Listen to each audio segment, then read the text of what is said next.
اعوذ باللہ من الشیطان الرجیم بسم اللہ الرحمن الرحیم۔ جی معزز خواتین و حضرات، امید ہے آپ لوگ خیر و عافیت سے ہوں گے۔ آج ایک ایسا ٹاپک آپ لوگوں کے ساتھ ڈسکس کرنا ہے جس کے اوپر لوگ ڈسکس کرنا عام طور پہ پسند نہیں کرتے، اور نہ ہی میں نے لوگوں کو اس پر ڈسکس کرتے ہوئے دیکھا ہے۔ وہ ٹاپک ہے پیر کے کانسیپٹ کے اوپر۔ پیر کون ہوتا ہے؟ پیر کی کیا اہمیت ہے؟ پیر کے حوالے سے جو ہے لوگوں کے ذہن میں کنفیوژنز ہیں، اس حوالے سے ڈسکشن کرنی۔ تو عرض یہ ہے کہ آپ سب سے پہلے I would like to share پیر کہتے کسے ہیں؟ پیر کہتے ہیں اللہ کے رستے پر چلانے والے استاد کو، یعنی کہ جب آپ اللہ کے رستے پہ چل رہے ہیں، جو آپ کا ٹیچر ہے، ہی از کالڈ پیر، اس کو آپ پیر کہہ لیں، ان کو آپ مرشد کہہ لیں، ان کو آپ پروفیسر کا ورڈ دے دیں، ان کو آپ شیخ کہہ لیں، شیخ عربی میں استاد کو کہتے ہیں، ان کو آپ رہبر کا ورڈ دے دیں، ان کو آپ روحانی پیشوا کہیں، ان کو آپ گرو کہیں، ان کو آپ ٹیچر کہیں، آپ مینٹور کہیں، آپ جو مرضی کہیں۔ بیسک چیز ہے فنکشن، کہ وہ شخصیت، وہ پرسنالٹی، وہ اللہ کا بندہ جو کہ آپ کو اللہ کے رستے پر چلنے میں ہیلپ کرے، آپ کو فیسیلیٹیٹ کرے، آپ کو گائیڈ کرے، آپ کو فیض دے، آپ کو یعنی کہ تعلیم دیں، موٹیویٹ کریں۔ سو یہ ہیں چند بیسک فنکشنز آپ کے پیر کے، یا استاد کے، یا آپ کے گرو یا شیخ یا پروفیسر یا مرشد یا ٹیچر یا جو کچھ بھی آپ کا مینٹور کہیں، واٹ ایور۔ سو پیر جو ہے وہ بنیادی طور پہ نفس کی خواہشات کی تکمیل کے لیے نہیں ہوتا کہ آپ کو اچھی جاب مل جائے، آپ کو اچھا رشتہ مل جائے، آپ کو جو ہے بیٹے بیٹیاں مل جائیں، آپ کو اچھا گھر مل جائے، ساری چیزیں مل جائیں، کیونکہ نفس کی خواہشات کی تکمیل تو وہ انلیمیٹڈ پروسیس ہے، وہ تو پورا ہوگا نہیں نا۔ تو جو اللہ کے بندے ہوتے ہیں ان کا بیسک فنکشن یہ نہیں ہوتا کہ آپ کے نفس کے خواہشات کی وہ تکمیل کرتے رہیں اور آپ دولت مند بن جائیں اور آپ حکمران بن جائیں، نو۔ ان کا بیسک پرپز اور ہے، ان کا کام ہوتا ہے آپ کے نفس کی اصلاح، آپ کے قلب کی اصلاح، اور اس میں نفس کی مخالفت کی تعلیم تو دے سکتے ہیں، لیکن جو نفس کی خواہشات ہیں ان کی تکمیل، that is not their basic function, وہ ان کے بنیادی کام نہیں۔ سو میں نے تھوڑا سا آپ کے سامنے شیئر کیا کہ پیر کی ڈیفینیشن، اور اس کے بعد ان کا جو فنکشن، اور بھی بڑی شانیں ہیں ان کی، صرف یہاں تک محدود نہیں ہوگا۔ سو بابا اقبال نے ارشاد فرمایا، نہ تخت و تاج میں نہ لشکر و سپاہ میں ہے جو بات مرد قلندر کی بارگاہ میں ہے۔ پھر ارشاد فرمایا، خرد کے پاس خبر کے سوا کچھ نہیں، تیرا علاج نظر کے سوا کچھ نہیں۔ یہ بابا اقبال آج سے 100 سال پہلے ارشاد فرما رہے ہیں کہ تحریروں سے اب تیری بات نہیں بننی، تیرا علاج نظر کے سوا اور کچھ نہیں۔ اور دوسرے مقام پر نظر کے والے سے اور بابا اقبال کے شعر ہیں بہت سارے، اور اللہ کے بندوں کے حوالے سے بہت سارے شعر ہیں، وہ بات لمبی ہو جائے گی، میں اس طرف نہیں جاتا۔ سو قرآن کریم نے جو، میں سٹارٹ کرتا ہوں ڈسکشن کو بالکل بیسک سے۔ قرآن کریم کی سورہ المائدہ 5ویں سورت ہے، اس میں اللہ کریم نے آیت نمبر 37 میں ارشاد فرمایا، یا ایھا الذین آمنوا، اے لوگوں جو ایمان لائے ہو، اتقوا اللہ سے تقوی اختیار کرو، وابتغوا الیہ الوسیلۃ، اور اللہ کی بارگاہ میں باریابی حاصل کرنے کے لیے اللہ کی راہ کی طرف کوئی وسیلہ ڈھونڈو، فائنڈ کرو، سرچ کرو، طلب کرو، وجاہدوا فی سبیلہ، اور پھر اس کی راہ میں کوشش کرو، لعلکم تفلحون، تاکہ تم لوگ کامیاب ہو جاؤ۔ یہ سمپل آیت نہیں ہے، دیٹس این آرڈر۔ یہ حکم دیا جا رہا ہے اس اللہ کی طرف سے جو آپ کے شہر سے بھی زیادہ قریب ہیں، سمیع ہیں، بصیر ہیں، قاضی الحاجات ہیں۔ وہ اللہ میں حکم دے رہے ہیں کہ میری بارگاہ میں اگر آپ کو میری بارگاہ کی طرف گائیڈنس چاہیے تو آپ کو کیا کرنا ہے؟ ایمان تو آپ لائے ہوئے ہو، تبھی خطاب ہو رہا ہے، تقوی اختیار کرو اور وسیلہ ڈھونڈو، اور پھر کوشش کرو تاکہ تم کامیاب ہو جاؤ۔ تو یہ اللہ کریم نے ہمیں اس میں حکم ارشاد فرمایا۔ اب سوال یہ ہے کہ وسیلہ جو ہے کہتے کس کو ہیں؟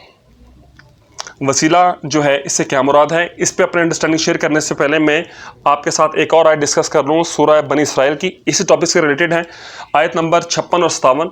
اس میں اللہ کریم ارشاد فرما رہے ہیں کہ اللہ کو چھوڑ کے جن کو تم پکارتے ہو وہ تمہارے کسی نفع نقصان کا اختیار نہیں رکھتے، اور جن لوگوں کو تم پکار رہے ہو تو وہ تو خود اللہ کی بارگاہ میں باریابی حاصل کرنے کے لیے کوئی وسیلہ تلاش کر رہے ہیں، طلب کر رہے ہیں کہ کیسے وہ اس کے قریب ہو سکیں یا اس کے مقرب بن سکیں اور وہ اس کی رحمت کے امیدوار ہیں اور اس کے عذاب سے پناہ مانگتے ہیں. تو اس میں جو وسیلہ کا فنکشن ہے وہ تھوڑا اور کلیئر ہوا کہ اللہ کی بارگاہ میں قرب حاصل کرنے کے لیے ریکمینڈیڈ ہے وسیلہ, اور وسیلے کے بغیر آپ وہ ایکسیس, وہ لیول شاید آپ حاصل نہیں کر سکیں گے. دوسرا اس آیت میں ہے کہ دعا صرف اللہ سے ہی کی جا سکتی. اب میں آتا ہوں آیت نمبر 35 جس میں اللہ نے ارشاد فرمایا وسیلہ تلاش کرو. تو وسیلے سے مراد جو میری انڈرسٹینڈنگ ہے, جو ہمارے بزرگوں نے بتایا, اللہ والوں نے بتایا اور وہ ٹھیک بتایا, اس سے مراد اللہ کا بندہ ہوتا ہے, اللہ کا مقبول بندہ, اللہ کا نیک بندہ, ایسا بندہ جو اللہ کا مقرب ہو. وہی بندہ کوالیفائی کرتا ہے, وہی بندہ آپ کو گائیڈ کر سکتا ہے, بتا سکتا ہے اور اس راستے پہ چلا سکتا ہے جو کہ اس منزل کی طرف جاتا ہو. اس شخص کو آپ شیخ کامل کہیں. ان ادر ورڈ شیخ کامل کو میں انگلش کر دیتا ہوں qualified teacher, an experience teacher. وہ بندے جو ہوتے ہیں وہ انسان کو گائیڈ کرتے ہیں اور گائیڈ کر کے جو ہے وہ اللہ کی بارگاہ میں جو ہے وہ اس کی طرف جانے کے لیے ان کو وہ فیسلیٹیٹ کرتے ہیں. تو یہ تو ہو گئی اس کی بیسک ڈیفینیشن اور یہ ہو گئی اس کی جو بیسکس تھیں اس ٹاپک کی. عرض یہ ہے کہ جو شیخ ہوتا نا, یا جو آپ کا پیر ہوتے ہیں, ان کا کام صرف یہ نہیں ہوتا کہ آپ کو وضو کے فرائض بتا دیں, آپ کو نماز کے فرائض بتا دیں, غسل کے طریقے بتا دیں, روزے کے مسائل, حج کے مسائل, نکاح کے مسائل. نہیں, ناٹ ایٹ, یہ نہیں ہے. ان کا فنکشن بہت اوپر ہے. یہ انفارمیشن بھی ملتی ہے, لیکن اللہ کریم نے قرآن میں ارشاد فرمایا, آیت مجھے سورت بھول رہی ہے, وَأَمَّا مَنْ خَافَ مَقَامَ رَبِّهِ, اور وہ جو اپنے اللہ کے سامنے کھڑا ہونے سے ڈرا, اکاؤنٹیبلٹی سے ڈرا, وَنَهَا النَّفْسَ عَنِ الْهَوَىٰ, اور جس نے اپنے نفس کی اور ہوا کی مخالفت کی, تو پس جنت جو ہے اس کے قریب لائی جائے گی. تو اس کے اندر اس آیت میں اللہ نے ارشاد فرمایا کہ جو اپنی اکاؤنٹیبلٹی سے ڈرتا ہے وہ کیا کرے گا, اور وہ اپنے نفس کی مخالفت کی کوشش کرے گا, جس کو ہم ماڈرن لینگویج میں ریپٹیلین برین کہتے ہیں. اور یہ ریپٹیلین برین کیا ہے؟ آپ کے اندر وہ انسٹنکٹس, وہ جبلتیں جو کروڑوں سال سے, اربوں سال سے, ورڈ یوز کر رہا ہوں, اربوں سال تو خیر نہیں ہوں گے, جو انسان میں ڈیولپ ہوئی, جو تمام جانوروں میں بھی کامن ہیں, تو آپ ان کی مخالفت کرتے ہیں, آپ ان کے خلاف برے کار آتے ہیں اور آپ کوشش کرتے ہیں. اور یہ کوشش 1 دن 2 دن 3 دن 4 دن 6 مہینے یا سال کی نہیں ہوتی, یہ مومنٹ ٹو مومنٹ ہے اور شاید آپ کی پوری زندگی ہے. اور اسی کو جہاد اکبر کہا جاتا ہے, دیٹ از کالڈ جہاد اکبر, اپنے نفس کے خلاف جہاد جو ہے. تو جو شیخ ہیں, جو پیر ہیں, ان کا one of the basic function is آپ کے نفس کی اصلاح. اور آپ اس بات کو ذہن نشین کر لیں کہ آپ صرف تقریریں سن کے, تحریریں پڑھ کے, ٹی وی پروگرام دیکھ کے اپنے نفس کی اصلاح نہیں کر سکتے, نہ آپ اپنے قلب کی اصلاح کر سکتے ہیں. اس بات کو ذہن نشین کر لیجئے. یہ نفس کی اصلاح اور آپ کے قلب کی اصلاح آپ کے شیخ نے کرنی ہے, آپ کے پیر نے کرنی ہے, آپ کے مرشد نے کرنی ہے. اور وہ کیسے ہوتی ہیں؟ اس کا بہترین ذریعہ جو ہے وہ جیسے اقبال نے ارشاد فرمایا نا کہ خرد کے پاس خبر کے سوا کچھ نہیں, تیرا علاج نظر کے سوا کچھ نہیں. تو اللہ کے مقبول بندوں کی نگاہوں میں, اللہ کے مقبول بندوں کی توجہ میں وہ تاثیر ہوتی ہیں کہ وہ آپ کی تقدیر بدل دیتے ہیں. یہ سنی باتیں میں عرض نہیں کر رہا ہوں آپ کے ساتھ کہ میں نے کتاب پڑھی, چیز پڑھی, میں نے شیئر کر دیا. اللہ کا شکر, اللہ کا احسان ہے. آئی تھنک شاید 20 سال سے بھی زیادہ کا ایکسپیرینس ہوگا اس چیز کے حوالے سے جب میں آپ کے ساتھ بات ڈسکس کر رہا ہوں. اور یہ عین حق ہیں. یقیناً اللہ کے مقبول بندے, اللہ کے مقرب بندے, جو درویش, اللہ کے فقیر, اللہ کے اولیاء, ان کی نگاہوں میں اللہ نے تاثیر بخشی ہوتی ہیں کہ وہ آپ کی ایک نگاہ سے آپ کا رخ بدل سکتے ہیں, آپ پہ قلب کی اصلاح کر سکتے ہیں, آپ کا جو ہے آپ کو ایجوکیٹ کر سکتے ہیں, اور پتہ نہیں کیا کیا شفا بھی ہوتی ہے اس میں. اس کو ہم توجہ کہتے ہیں ان سمپل ورڈز. جو اللہ کے مقبول بندے ہوتے ہیں, مقرب بندے ہوتے ہیں, they are not ordinary people. وہ عام یا نارمل عالم نہیں ہوتے صرف جن کو مسائل کا پتہ ہے یا چند بیسک. نو, وہ نفس کے ایکسپرٹ ہوتے ہیں, سیلف کے ایکسپرٹ ہوتے ہیں. اور وہ لوگ اپنی فراست سے, اپنی توجہ سے لوگوں کی اصلاح کرتے ہیں. اور آپ کی جب تک نفس کی اصلاح نہیں ہوگی, قلب کی اصلاح نہیں ہوگی, اس وقت تک آپ آگے پروسیڈ نہیں کر سکیں گے. میں آپ کو ایگزامپل دیتا ہوں. مثال کے طور پہ ایک بندہ ہے جو خطاب کر رہا ہے بہت سارے لوگوں کے ساتھ. تو آپ جب بھی اس کو دیکھیں گے ظاہری طور پہ آپ یہ کہیں گے بہت اچھا کام کر رہا ہے, یہ لوگوں کو ایجوکیٹ کر رہا ہے. لیکن ایک دوسرا شخص ہے وہ بھی یہ کام کر رہا ہے، لیکن اس کی نیت یہ ہے کہ جب میں کمیونیکیٹ کروں، خطاب کروں تو لوگ اس کے اوپر مجھے اپریشیٹ کریں، نعرہ تکبیر بلند ہو، بڑا جوش و خروش پیدا ہو جائے، بلے بلے ہو جائے، اور لوگوں کو پتہ چل جائے کہ میں کتنا زبردست خطیب ہوں اور میرے اندر کتنی کمیونیکیشن پاور ہے وغیرہ وغیرہ۔ تو بظاہر دونوں کام ٹھیک ہیں، لیکن وہ شخص جو اپنی ذاتی وجاہت کے لیے، ذاتی اپنے نفس کو انجوائے کروانے کے لیے، اپنے آپ کو انجوائے کروانے کے لیے لوگوں سے کمیونیکیٹ کر رہا ہے، خطاب کر رہا ہے، بظاہر یہ کام ٹھیک ہے، لیکن ایکچوئل یہ کام ٹھیک نہیں ہے۔ تو اللہ کے بندے جو ہوتے ہیں وہ نفس کی اصلاح کرتے ہیں۔ جب تک آپ کے میرے نفس کی اصلاح نہیں ہوگی، قلب کی اصلاح نہیں ہوگی، تب تک بات نہیں بنے گی، اور کوئی بندہ اپنی اصلاح خود نہیں کر سکتا۔ You need some extra guidance. تو لہٰذا آپ کسی کے مرید ہوں نہ ہوں، بیعت ہو نہ ہو، وہ ایک اور ایشو، اس پہ کبھی انشاءاللہ دوبارہ بات چیت ہوگی، لیکن آپ کا کسی اللہ کے مقبول بندے کو سچے دل سے اپنا رہنما تسلیم کر کے ان کی تعلیمات کی روشنی میں وہ قواعد، وہ ضوابط، وہ رولز، وہ پیٹرنز جن کو آپ کو اپنی لائف پہ امپلیمنٹ کرنا ہے، جب تک آپ نہیں کریں گے آپ کو خاطر خواہ رزلٹس نہیں ملیں گے۔ تو یہ میں نے آپ کے ساتھ ڈسکشن کی۔ اب سوال یہ پیدا ہوتا ہے کہ اللہ نے ارشاد فرمایا کہ وابتغوا، ڈھونڈو، تلاش کرو، طلب کرو۔ اب کہاں ڈھونڈیں؟ اب یہ ہے جو اصل بات میں آپ لوگوں کے ساتھ جس کی طرف میرا پرپس تھا، جس کو میں آپ تک پہنچانا چاہتا ہوں کہ ڈھونڈے تو کیسے ڈھونڈیں؟ جتنے لوگ آپ کو آس پاس نظر آتے ہیں فراڈی، جھوٹے، مکار، دین کے نام پہ دھوکہ دے رہے ہیں لوگوں کو، اور لوگوں کو اس حد تک بد ظن کر دیا ہے کہ لوگ اس ٹاپک پہ بات بھی کرنے کے لیے اب تیار نہیں ہیں، کیونکہ ان کو نظر چاروں طرف ہی آ رہا ہے۔ لیکن آپ یقین کریں، اللہ کا کوئی دور ایسا انشاءاللہ تعالیٰ نہیں ہوتا جس میں اللہ کے مقبول بندے موجود نہ ہوں جو لوگوں کی رہنمائی کر سکتے ہیں، لیکن وہ آپ کو گوگل سرچ پہ یا وزننگ کارڈ سے تھرو نہیں ملیں گے۔ تو کرنا کیا ہے؟ کرنا آپ کو یہ ہے، اگر آپ میری ریکمنڈیشن کو ایکسیپٹ کریں کہ اللہ سے عرض کریں، 2 رکعت نفل نماز پڑھیں، اللہ کی تعریف بیان کریں، اللہ کے حبیب اقدس اکمل صلی اللہ علیہ وسلم درود شریف پڑھیں، اور پھر اللہ سے کہیں کہ اللہ پاک آپ نے ارشاد فرمایا کہ آپ کی بارگاہ میں بریابی کے لیے کوئی وسیلہ تلاش کیا جائے یا طلب کیا جائے، تو اللہ کریم آپ ہمیں خود ہی عطا فرما دیں، کیونکہ ہمیں تو اتنی پہچان نہیں ہے، ہمارے پاس تو وہ کیپیسٹی نہیں ہے کہ ہم اللہ کے بندے کو ڈھونڈ سکیں، پہچان سکیں، آئیڈینٹیفائی کر سکیں۔ تو لہٰذا آپ ہمیں اسپیشل فیور دیں، اور اپنے اس حکم کی تعمیل کے لیے آپ وسیلہ ہمیں خود ہی عطا کر دیں، خود ہی عنایت کر دیں۔ We shall be grateful to you.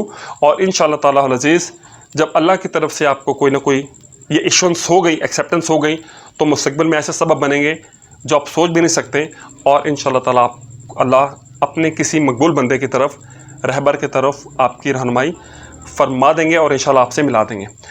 میں آپ کو ایک بات بتاؤں، اگر آپ یہ سمجھتے ہیں نا کہ آپ کے پاس جو نالج ہے، اس نالج کی روشنی میں پہلے آپ کسی بندے کو پرکھیں گے، آپ اس کو جج کریں گے، اس کے معاملات کا جائزہ لیں گے، تو تب آپ فیصلہ کریں گے، یہ ساری طوطا کہانی ہے۔ میرے خیال میں ایسا پاسبل نہیں ہوتا، یہ آپ نہیں کر سکتے۔ کیا کسی کو آبزرو کرتے پھریں گے آپ، کیا کیا پوچھتے پھریں گے؟ یہ پاسبل نہیں ہے، پریکٹیکل نظر نہیں آتا مجھے۔ آپ کو ٹوٹل اللہ پہ ہی ڈیپینڈ کرنا ہے، اللہ سے آپ کو عطا فرمائے، اور انشاءاللہ تعالیٰ العزیز اللہ آپ اس تک پہنچا دیں گے، اور آپ کا دل انشاءاللہ مطمئن ہوگا۔ جب ایسے ہو جائے تو پھر اس بندے کی تعلیمات کو آپ نے اپنے لیے فائنل سمجھنا ہے۔ آپ کے وہ استاد جو آپ کو کہے وہ آپ کو کرنا ہے، اور جس چیز میں اپنا فائنل ڈیسیژن دے دیں، اس چیز کے اوپر آپ نے کسی دوسرے کی بات کو اہمیت نہیں دینی، because he knows better than you کہ آپ کے نفس کی اصلاح کیسے کرنی ہے، اور آپ کو کیسے گائیڈ کرنا ہے، ایجوکیٹ کرنا ہے، موٹیویٹ کرنا ہے، فیسیلیٹیٹ کرنا ہے، آپ کو کتنی جو ہے روحانی فیض آپ ریسیو کر سکتے ہیں، آپ کی کیپیسٹی کیا ہے، توجہ، یہ لمبی چیزیں ہیں۔ سو یہ آپ ضرور اسے کیجئے۔ اور جہاں تک اب بات میں اپنی کروں، اب ظاہر ہے میں آپ لوگوں کے ساتھ ڈسکس کر رہا ہوں، تو انسان کو وہ بات نہیں کہنی چاہیے دوسرے سے جس پہ خود انسان کا اپنا عمل نہ ہو، یا جو آپ کا خود آپ کے عمل سے نہ گزری ہوئی ہو، ہمیں اس سے کوشش کرنی چاہیے اوائڈ کریں۔ تو میں جو میرے بزرگ ہیں، میرے پیر و مرشد، میں آپ سے ریکویسٹ کروں گا کہ ان کی شخصیت کو، ان کے شخصیت پہ کوئی آپ جج کرنے کے لیے یا ان کو انڈرسٹینڈ کرنے کے لیے آپ میری طرف نہ دیکھیے گا، کیونکہ میری وہ کیپیسٹی یا وہ شخصیت یا وہ میرا عمل یا وہ چیز نہیں ہے کہ میں خود کو اس طریقے سے پریزنٹ کر سکوں. سو ان کی شخصیت کو, ان کے مقام کو میری اس سے ڈسکشن سے میری پرسنالٹی جج کرنے کی کوشش نہ کیجیے گا. That is far beyond. وہ شعر ہے نا کہ میں نیوا میرا مرشد اچا, میں اچیاں دے سنگلائی ہوئی, صدقے انہیں اچیاں تے جنہ نیویں نال نبھائی ہو. تو ہم نیچے ہیں, اللہ کے بڑے بندے ہوتے ہیں, ان کا کرم ہوتا ہے, ان کا فضل, ان کا جو آپ جو شفقت کہہ لیں کہ وہ آپ کو اپنے ساتھ کنیکٹ کروا لیں. تو جو میرے بزرگ ہیں, میرے پورے مرشد, ان کا نام ہے حضرت ابو انیس محمد برکت علی, اور کیمپ دارالحسان فیصل آباد سے آپ سمندری روڈ کی طرف جاتے ہیں تو وہاں پہ رستے میں ان کا جو ہے ادارہ کہہ لیں آپ, وہ مقام کہہ لیں, وہ موجود ہیں. اور اللہ کا شکر, اللہ کا احسان ہے کہ جتنا عرصہ ہوا ان کے تعلق کے ساتھ, دن بدن وہ محبت یا وہ عقیدت وہ بڑھتی چلی جا رہی ہے. ایون دو کہ ہمارا عمل نہ پہلے کچھ تھا نہ آج کچھ ہے, گنہگار ہیں, لیکن یہ تعلق یہ ہمارے لیے بہت بڑا ایسٹ ہے اور اس کے اوپر ہمیں فخر بھی ہے, مان بھی ہے. لیکن جب میں آپ سے بات کر رہا ہوں تو میں آپ سے یہ کہہ رہا ہوں, آپ اللہ سے حضور پیش کریں, اللہ سے آپ خود ریکویسٹ کریں کہ اللہ کریم آپ کو کوئی ایسا بندہ ملا ہے جو آپ کو اللہ کے راستے پہ چلائے اور آپ کو دنیا اور آخرت میں خیر و برکت کا موجب ہو. میں آپ کو ایک بات درس کروں, کسی بندے کے ساتھ آپ کا تعلق قائم ہونا آپ کے مرضی پہ موقوف نہیں ہے, یا اللہ کے مرضی پر موقوف ہے, یا ان بندے کی مرضی پہ جن کے پاس آپ کو بھیجا جا رہا ہے کہ آپ کو اپنے ساتھ کنیکٹ کریں یا نہ کریں, آپ کو ایجوکیٹ کریں یا نہ کریں, کیونکہ آپ ان کو تو کچھ دے نہیں سکتے. یہ ان پر ڈپینڈ کرتا ہے, یا ان کا کرم, ان کی شفقت ہے کہ آپ کو اپنے ساتھ جوائن کروا لیں اور آپ کے ساتھ وہ جو ہے وہ یہ معاملہ اس طریقے سے کریں. So it is one of the basic concepts. اب آپ غور کریں, جتنے اللہ کے اولیاء کرام گزرے ہیں, جتنے بندوں کو میں جانتا ہوں, حضرت پیران پیر حضرت عبدالقادر جیلانی ہوں, حضرت بابا فرید ہوں, حضرت اپنا جو ہے عبدالقادر جیلانی, پھر خواجہ معین الدین چشتی اجمیری, ان کے بعد خواجہ قطب الدین بختیار احمد کاکی, پھر حضرت بابا فرید, اس کے بعد پھر نظام الدین اولیاء, حضرت علاء الدین علی احمد صابر کلیر, آپ دیکھ لیں حضرت علی بن عثمان المعروف داتا صاحب. آپ جتنے اللہ کے بندوں کو دیکھ لیں, جن لوگوں نے بر صغیر میں اسلام کو لایا اور پھیلایا, اور جن کی زندگی کی برکت سے آج کروڑوں لوگ یہاں پر مسلمان ہیں, آپ تمام کو دیکھ لیجئے, تمام کا اپنے کسی بزرگ کے ساتھ, اپنے استاد کے ساتھ, اپنے رہنما کے ساتھ تعلق آپ کو نظر آئے گا. ان کے نام آپ کو معلوم ہوں گے, اور اگر آپ اس سے ہٹ کر دیکھیں تو میرا نہیں خیال کہ آپ کو تاریخ کے اندر کوئی نام ایسا جگمگاتا ہوا نظر آئے گا کہ جنہوں نے اسلام کے لیے کوئی بہت بڑی خدمت کر دی ہو. تو صحابہ کرام رضوان اللہ تعالیٰ اجمعین جو تھے, آقا حضور اقدس و اکمل روح الوداع صلی اللہ علیہ وسلم تو براہ راست ان کا وسیلہ تھے, وہ صحابہ کرام کا مقام اور ہے. اس کے بعد پھر تبع تابعین ہیں, وہ صحابہ کرام سے جو ریلیٹ ہوئے, پھر تبع تابعین ہیں, اور اس کے بعد پھر آپ دیکھیں پچھلے 1400 سال کی تاریخ میں جتنے بھی اللہ کے بندے آپ کو نظر آ رہے ہیں, آپ کو تمام کے استاد, تمام کے پیر مرشد, تمام کے بزرگ آپ کو نظر آئیں گے, اور وہی لوگ آپ کو تاریخ کے اندر پرماننٹ نظر آتے ہیں. لہٰذا میں آپ کو یہ سجیسٹ کروں گا, اپنے آپ کو اوور ایسٹیمیٹ نہ کریں. اگر آپ یہ سمجھتے ہیں کہ اگر آپ صرف کتابیں پڑھ کے, تحریریں سن کے, تقریریں سن کے اپنے نفس کی اصلاح کر لیں گے, اور اس اسٹیج کو جو نفس کی مخالفت کی اسٹیج ہے, کنٹینیوسلی آپ نے اپنے نفس کی مخالفت کرنی ہوتی ہے, اس میں ایسے ایسے ذہنی کیفیات وارد ہو سکتی ہیں کہ you need some external help, اور آپ کو گائیڈنس ریکوائر ہوتی ہیں. آپ اپنے آپ کو اوور ایسٹیمیٹ نہ کریں, اور اللہ سے آپ طلب کریں, کیونکہ اللہ نے خود حکم دیا ہے. اور انشاءاللہ تعالیٰ جب آپ اللہ سے ریکویسٹ کریں گے, انشاءاللہ تعالیٰ اللہ ضرور آپ کو اپنا بندہ ملائیں گے اور پہنچائیں گے. اور اس کے بعد پھر پہنچنا کافی نہیں, پھر آپ نے اسٹرگل بھی کرنی ہے. وجاہدوا فی سبیلہ, پھر اللہ کے راستے پہ آپ کوشش کریں تاکہ آپ کامیاب ہو جائیں. یہ تھا آج کا ٹاپک, اور یہ تھی آج کی ڈسکشن. کہنے سننے میں بہت ساری کمیاں رہ گئی ہیں, بہت ساری باتیں اور بھی میرے ذہن میں آ رہی ہیں جو میں آپ کے ساتھ ڈسکس کرنا چاہتا ہوں, لیکن انشاءاللہ تعالیٰ العزیز we will keep discussing in future. اور جو کمی بیشی رہ گئی اللہ تعالیٰ گزر فرما دیں. اور جو میں نے آپ کو سجیشن دی, آپ سے ریکویسٹ کی, میری ریکویسٹ آپ اس کو پروسیڈ ضرور کیجیے گا. اللہ تعالیٰ سے طلب کریں, کوشش کریں کہ آپ کو بھی اللہ کا کوئی مقبول بندہ ضرور ملوا دیں. وما علینا الا البلاغ. السلام علیکم.